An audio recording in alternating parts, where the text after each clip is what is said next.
أعوذ بالله من الشيطان الرجيم. بسم الله الرحمن الرحيم. لا أقسم بهذا البلد وأنت حل بهذا البلد ووالد وما ولد لقد خلقنا الإنسان في كبد أيحسب أن لن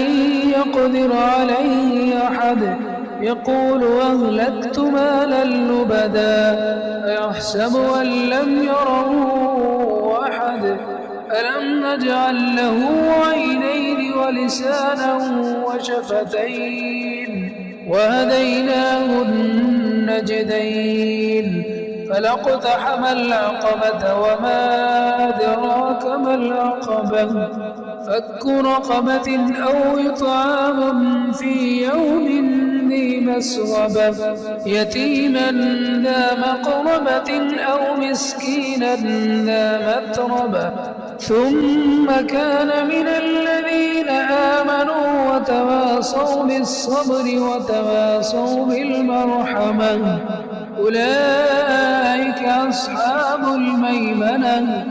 والذين كفروا بآياتنا هم أصحاب المشأمة عليهم نار مؤصدة